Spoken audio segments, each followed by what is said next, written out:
अजय देवगन की फिल्म दृश्यम का एक गाना तो आपने सुना होगा, दम घुटता है, दम घुटता है। कुछ ऐसा ही हाल दिल्ली एनसीआर के लोगों का है,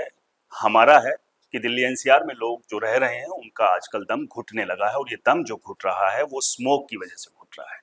लगातार प्रदूषण बढ़ रहा है और ये प्रदूषण अब कहाँ जाकर रुकेगा, ये अपने आप में एक बड़ा सवाल हो गया है। कल की बात करें 2 नवंबर को जो एक्यूआई था वो आज करीब करीब दुगना हो गया और दिल्ली एनसीआर की बात करें तो 800 के करीब एक्यूआई पहुंच गया है। तो आप समझ लीजिए कि इस हवा में जो आप सांस ले रहे हैं सीधे सीधे आपकी जिंदगी जो है वो कम हो रही है, यानी कि धीरे धीरे आप मौत की तरफ अपना कदम बढ़ा रहे हैं। इस तरह की स्थिति दिल्ली एनसीआर में फिलहाल बनी हुई है और खास तौर से अगर बात करें दिल्ली, गुरुग्राम, नोएडा और फरीदाबाद, ये आसपास का वो रीजन है जहां लगातार प्रदूषण बढ़ रहा है, हवा में जहर घुल रहा है। और सबसे बड़ा सवाल ये कि हर साल जो सरकारें दावे करती है, प्रशासन जो दावे करता है, वो दावे इस धुएं में अब नजर भी नहीं आ रहे हैं। वो लोग भी नजर नहीं आ रहे हैं जो ये कह रहे थे कि इस साल जब सर्दियां शुरू होंगी तो पिछले सालों जैसा हाल नहीं होगा, लेकिन स्थिति बिल्कुल वैसी ही है और कहें कि ये स्थिति उससे कहीं ज्यादा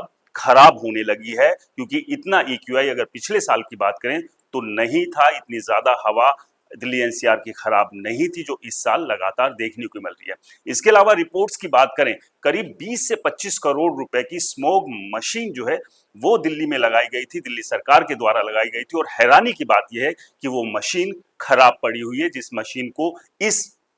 इन हालात से बचने के लिए, जो ये हवा में ये काला धुआं जो खुल रहा है, इसको खत्म करने के लिए 20 से 25 करोड़ रुपए खर्च कर लगाया गया था, वो काम नहीं कर रही है। और यही एक बड़ा सवाल है कि लगातार फिर चाहे हरियाणा सरकार की बात कर लें या यूपी सरकार की बात कर लें या दिल्ली सरकार की बात कर लें, क्योंकि 3 ये राज्य ऐसे हैं जो इस प्रदूषण से सीधे सीधे इफेक्टेड है, उसकी चपेट में है। और यहाँ का जो प्रशासन है वो सिर्फ बातें करता है और उसी का ये नतीजा है कि लोगों को इस जहरीली हवा में सांस लेनी पड़ रही है। अब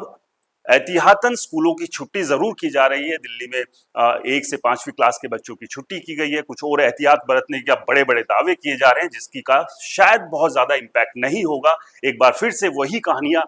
गढ़ी जाएंगी सरकारों के द्वारा और प्रशासन के द्वारा कि पराली और दिवाली इसके लिए जिम्मेदार है, लेकिन वो लोग ये भूल जाते हैं कि पूरे साल जो एक एक्सरसाइज करने की जरूरत है उस पर कोई भी काम नहीं किया जाता है। और यही एक वजह है कि दिल्ली एनसीआर का जो हवा है वो लगातार जहरीली हो रही है, आपको नुकसान पहुंचा रही है, लोगों को सांस लेने में दिक्कतें हो रही हैं, आंखों में जलन हो रही है और खास तौर से जो अस्थमा के पेशेंट हैं, जो बुजुर्ग हैं और जो बच्चे हैं, वो इसकी चपेट में सीधे सीधे तौर पर आ रहे हैं। आपके लिए यहाँ एक सवाल छोड़े जा रहे हैं कि हम कैसी सरकार चुनते हैं, कैसे ऐसे हमारे जिम्मेदार अधिकारी है जो हमें हर साल इस गैस चैम्बर में छोड़कर ना जाने कहाँ गायब हो जाते हैं। दिल्ली एनसीआर की लगातार खराब होती इस हवा को लेकर आप कमेंट्स जरूर करें।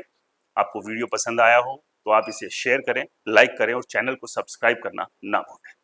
नमस्कार।